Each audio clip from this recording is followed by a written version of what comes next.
이번 시간에는 지구온난화에 대해서 살펴보려고 합니다. 우리가 바로 전 시간에 지구의 복사 평형에 대해서 살펴봤는데 태양 복사 에너지가 어떤 종류들의 전자기파로 구성되어 있는지, 그리고 그 전자기파가 지구로 들어올 때 대기가 조금 흡수하고 그 다음에 일부는 또 반사가 되기도 하고요. 그래서 지표에 흡수되는 거는 전체 태양 복사 에너지 양의 일부분만 지표로 흡수가 된다.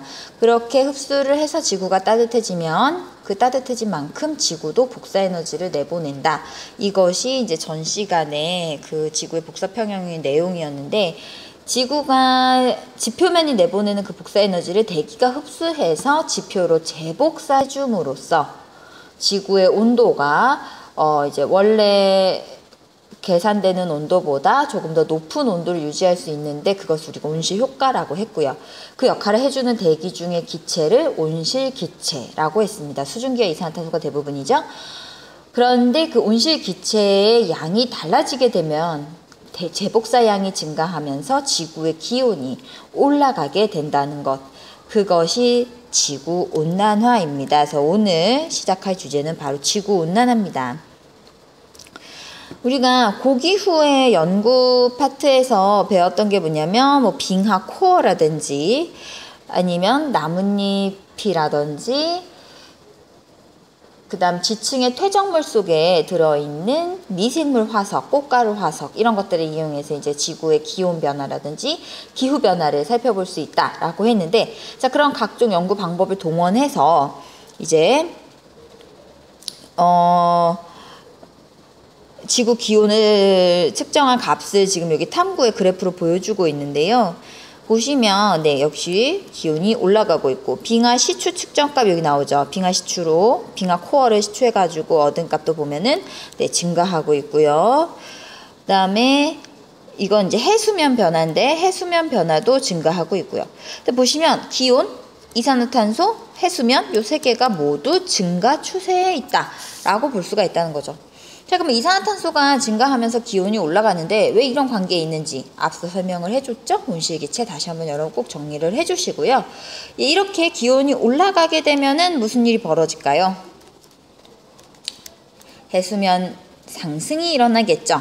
자, 해수면 수위가 변한 까닭은 우리가 크게 두 가지로 볼 수가 있습니다. 하나는 대륙 빙하가 녹을 때, 알프스나 히말라야 같은 고산지대에 있는 빙하가 녹는다든지 아니면 남극 대륙 위에 있는 빙하가 녹을 때 그 빙하의 물이 바다로 흘러 들어가서 바닷물 전체의 양이 증가하면서 해수면이 상승하게 되고요.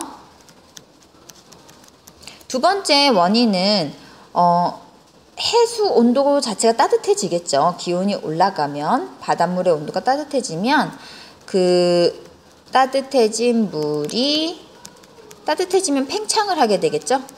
분자 운동이 활발해지면서, 그래서 분자 운동이 활발해지면서 바다의 부피가 증가하는 거, 이거를 이제 열팽창이라고 부르는데, 해수 온도가 올라가게 되면 열팽창이 일어나서 또 해수의 수면이 높아지는 그런 현상이 일어나게 됩니다. 즉 모든 원인은 바로 이 이산화탄소 증가에 의해서 기온도 올라가고 해수면도 상승하고 하는 건데, 이산화탄소는 왜 증가하게 될까요? 여기 나오죠. 가장 직접적인 이유는 화석연료의 사용 증가입니다. 그 다음에 또 부수적인 이유로는 산림 벌채가 끊임없이 일어나고 있습니다. 우리가 아무 생각 없이 쓰고 있는 종이들 모두 다 나무였죠. 그리고 또 이제 아마존 밀림 같은 경우를 그걸 베어내고 거기에 공장이라든지 집, 그 다음에 농사를 짓기도 하고요. 이런 일이 벌어지면서 광합성량이 줄어드니까 또 이산화탄소가 증가하는 면도 있습니다. 최근 기후변화에 관한 정부 패널이라는 IPCC라는 어떤 단체가 있는데요. 그 연구단체의 결과에 따르면 연평균 기온이 상승하고 있는 것은 변함없는 사실이다라고 얘기를 하고 있습니다. 그리고 그 상승하는 정도가 최근 들어 더 커지고 있다, 더 급격히 상승하고 있다라는 것이죠. 자, 그래서 이 지금과 같은 추세로 지구온난화가 지속이 되면 21세기 말에는 약 80년 후에는 해수면이 60cm 이상 상승하게 될 것이다 라고 했는데, 이렇게 되면 해안 지역이 침수되고 섬나라는 없어지고 아주 어마어마한 피해가 일어날 겁니다. 기후변화도 일어날 거고요. 태풍도 더 자주 발생할 거고요. 그 다음 이제 우리나라 온실기체가 어떻게 변했는지 그 밑에 나오는데요. 대표적인 온실기체 이산화탄소, 메테인, 이산화질소, 아산화질소라고 되어 있네요. 네, N2O라는 아산화질소의 수치가 점점 증가하는 추세라는 걸 볼 수가 있는데요. 지구 평균 증가율보다도 우리나라는 더 큰 값으로 온실기체가 증가하고 있다는 걸 알 수가 있습니다. 그러면 당연히 우리나라도 지구온난화 영향을 피할 수가 없겠죠. 우리나라 특히 이산화탄소 배출량도 많고. 그래서 지금 현재 우리나라는 지난 100년간 측정해 봤을 때 약 1.5도가 상승을 했는데요. 그러다 보니까 이제 우리나라 계절별 길이가 이렇게 변하고 있다는 겁니다. 그래서 겨울은 굉장히 짧아지고요. 여름은 길어지고요. 그래서 지금 2015년, 올해 2015년이죠. 25년 후에는 정말 여름이 5월 중순부터 시작해가지고 10월까지 여름이다라고 얘기할 정도가 된다고 하는데, 야, 진짜 이거 정말 선생님은 여름을 별로 안 좋아해가지고 걱정이 됩니다. 25년 후? 네. 정말 이런 일은 안 왔으면 좋겠는데, 2090년이 되면은 겨울이 없어지네요. 네. 정말 이런 일은 일어나지 않도록, 아니면 어쩔 수 없다면 속도를 늦출 수 있도록 우리가 좀 계속 지속적으로 관심을 가져줘야 되겠다라는 생각이 듭니다. 그 밑에 이제 그림 자료를 보시면 우리나라가 기후변화가 지속된다면 어떤 영향을 받을 것이냐에 대한 자료인데, 이게 사실 지금 2008년 자료거든요. 조금 옛날 자료예요. 요즘에는 하도 이제 발전 속도가 빠르다 보니까. 그래서 여러분 이것도 뭐 최근 자료를 찾아보자면 충분히 찾을 수가 있으니까 관심 있는 사람은 한번 찾아보시고요. 요런 추세가 물론 이제 현재도 지속되고 있기는 합니다. 자, 이상 지구 온난화에 대해서 살펴봤는데, 지구 온난화뿐만이 아니라 다양한 지구 환경 변화를 우리는 겪을 수가 있습니다. 그 대표적인 것들 중에서 몇 가지를 교과서에서 설명을 하고 있는데요.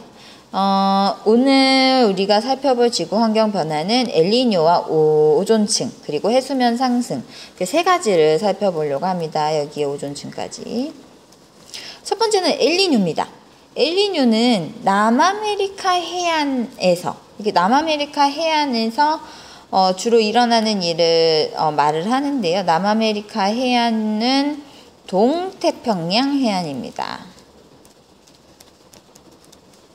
자, 그래서 엘니뇨가 무엇인지 살펴보도록 하겠습니다. 교과서 밑에 그림이 있죠. 엘니뇨 현상이 발생하지 않는 정상적인 해에는 이라고 되어 있다. 이게 평상시에는 서쪽으로 무역풍이 지속적으로 붑니다. 얘가 무역풍이에요. 무역풍이 지속적으로 불면 표층에 있는 따뜻한 바닷물이 서쪽 태평양으로 이동을 하게 되죠. 그러면 동태평양 해안에는 표층 해수가 얇아지고요. 이걸 보충하기 위해서 차가운 심층수가 아래에서부터 올라오게 됩니다. 이 현상을 우리가 용승이라고 불러요. 그래서 용승이 일어난다. 용승이 일어난다면 차가운 해수가 위로 올라왔으니까 수온이 낮아지겠죠. 같은 위도의 다른 해역보다 수온이 낮아집니다. 그래서 이 페루 해안, 여기는 태풍이 거의 발생을 안 해요. 태풍이 발생하려면 수온이 굉장히 높아야 되거든요. 여기는 수온이 낮다 보니까, 왜? 용승 때문에 태풍이 잘 발생하지 않는 그런 특징을 또 가지고 있기도 합니다.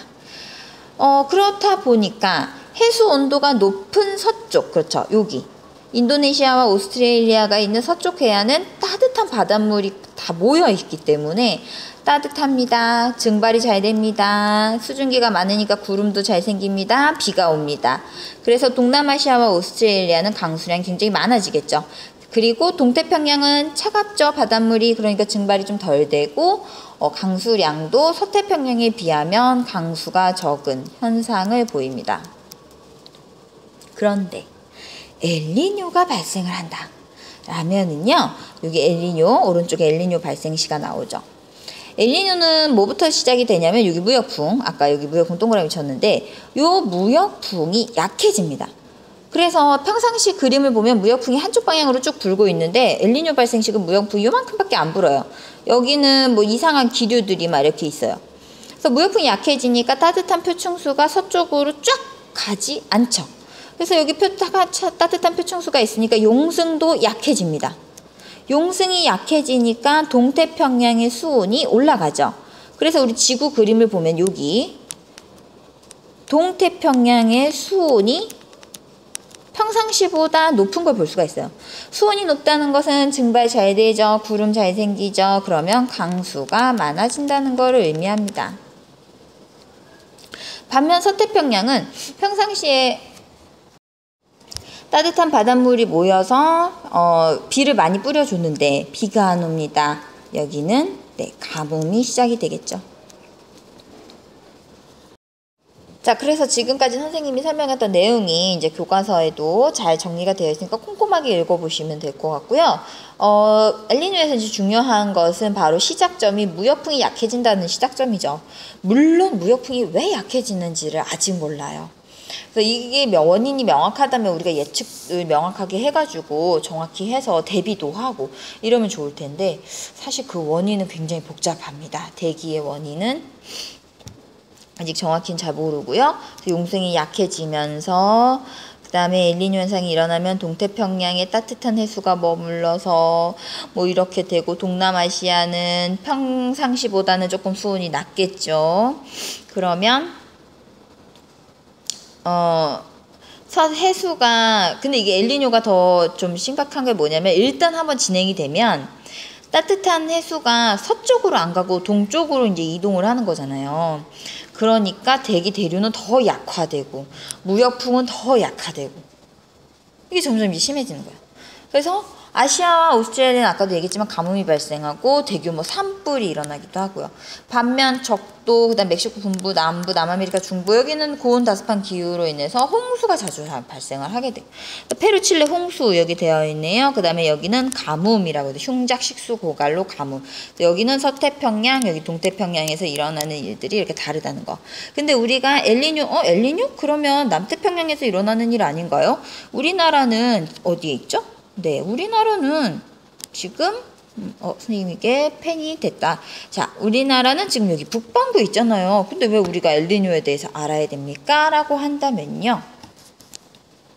이 엘니뇨 현상으로 인해서 대기 대순환이 지구 전체적으로 어긋난다는 거죠. 그래서 다양한 기후 변화가 여기저기서 일어나게 됩니다. 물론 우리나라도 피해갈 수 없겠죠. 그래서 엘니뇨가 이제 발생을 했다라는 소식을 들으면 우리나라 기후 변화도 심상치 않을 수 있어 라고 한 1, 2년 정도 예측해 볼 수가 있을 겁니다. 자, 두 번째 살펴볼 것은 바로 해수면 상승인데 해수면 상승은 앞서 지구온난화에서 살펴봤습니다. 자, 다시 정리를 해보자면은 해수면 상승의 원인은 아까 선생님 잠깐 얘기를 했지만 지구 해수의 열팽창, 고산지대 및 극지대의 눈과 빙하의 급격한 융해 요 두 가지로 정리를 해드렸습니다. 여러분 꼭 정리하세요. 그 다음에 이 해수면이 얼마나 빠르게 상승할 것인가는 아직 예측은 분분합니다. 하지만 상승하는 건 분명하고요.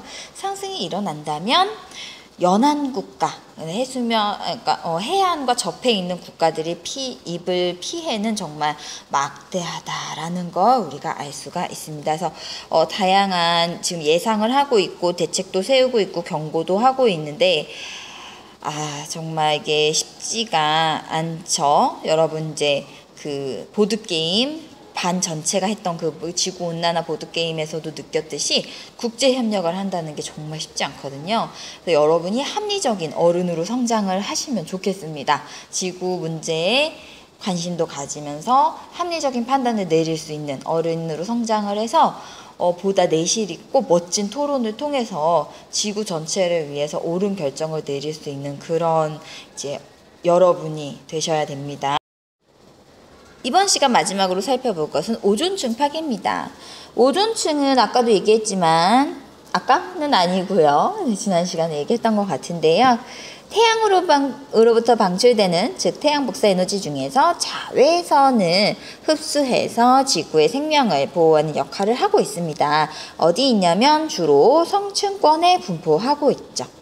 그래서 지상 20에서 30km가 최대 농도인데 뭐 실제로 오존층이라 그래서 거기에 오존이 엄청나게 많은 건 아니고, 지금 우리 기준에서는 이게 농도가 짙은 건지 안 짙은 건지 잘 모를 정도의 농도긴 합니다.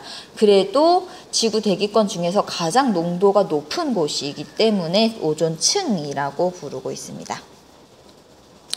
이 오존층을 파괴한 것은 염화 플루오르나탄소 CFC라고 부르는 가스입니다. 또 그 외에 할론이라든지 다양한 이제 가스들이 있는데, 그중 가장 우리가 주목하고 있는 가스는 바로 이 CFC입니다.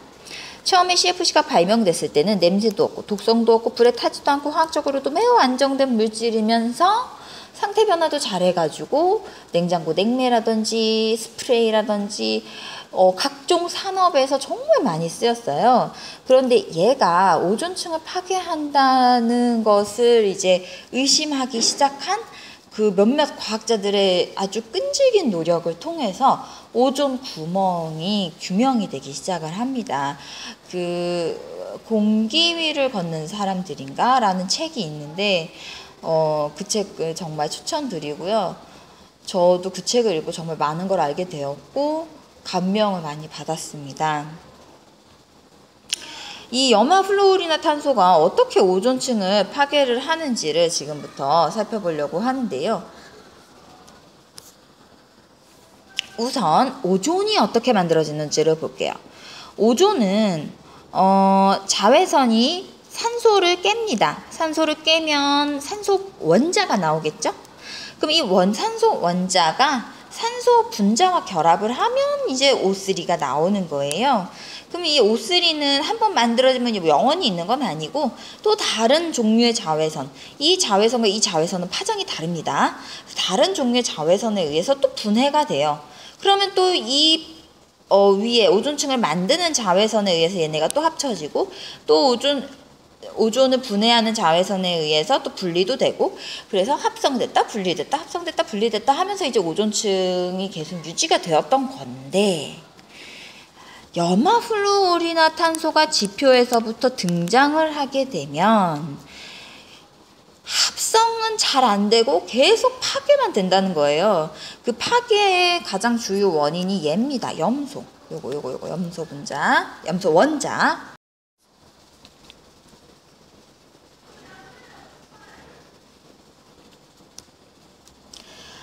이 염소 원자가 오존과 화학 반응을 일으켜서 오존을 파괴한다는 거죠.